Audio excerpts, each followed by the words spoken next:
So here's the headline. Denmark ends the jab for almost everyone under 50. Now this is from Alex Berenson's Substack. You might remember that he had a narrative that was counter to basically everything on the mainstream media regarding the coof and jabs, and that the White House had asked Twitter why he wasn't banned from the platform. Because he was disagreeing with them, and when you disagree with them, you have to get banned. Well, they did ban him. And quite amazingly, Alex Berenson sued Twitter, and he won. And they had to reinstate his account. He says Twitter acknowledged that my tweets should not have led to my suspension at that time. So they banned him for misinformation, and it turns out there was some misinformation, just not from him. But anyway, back to the story. Remember mandatory jabs.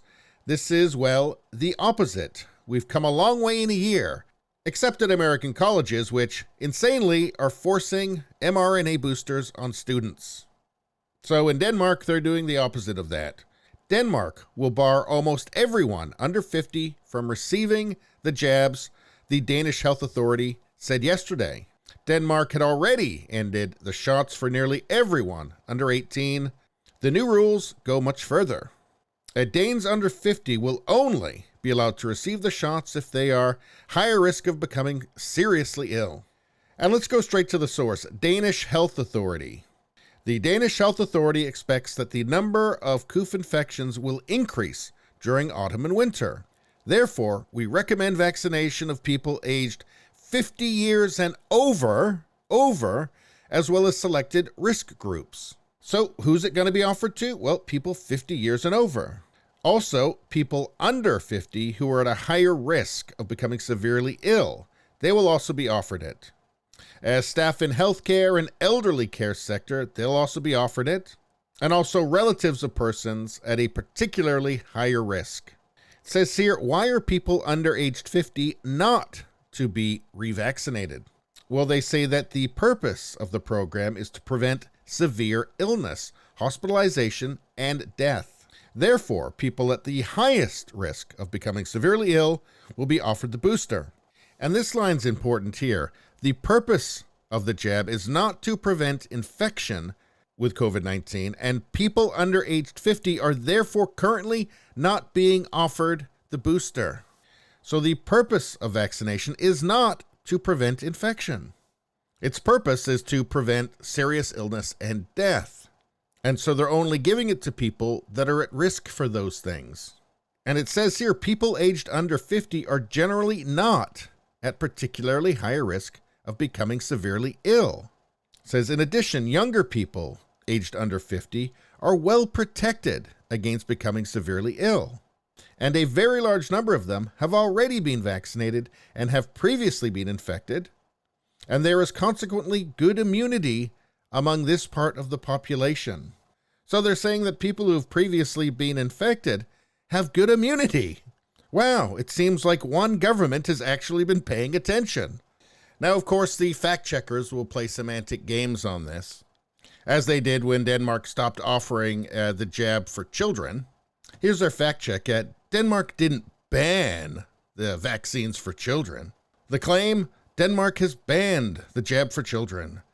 AP's assessment, false. The Danish Health Authority will no longer recommend the jab for those under the age of 18, but it hasn't placed an overall ban on shots for that group. Children and youths who are at risk of developing a severe case can still receive the vaccine in Denmark if recommended by a doctor.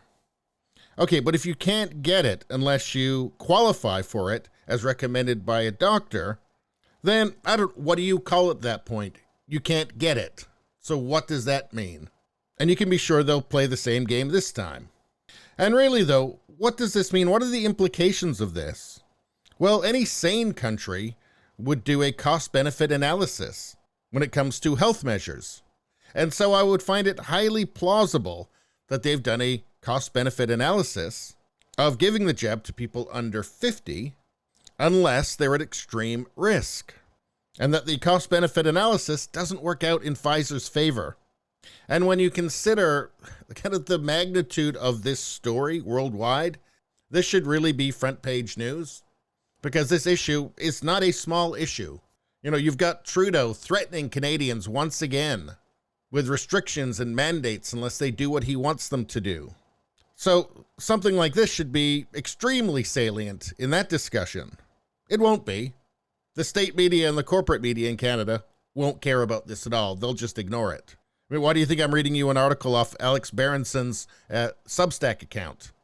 And in the meantime, as it says here, you know, American colleges and Canadian colleges too are trying to force the boosters on students.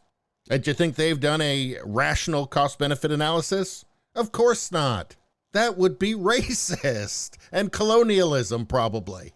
And I'm afraid that's the sad state that we've come to. The only thing that sane people can do is share content like this. Anyway, please subscribe, like, and share. That really helps me out. I thank you for doing that. I'll see you next time.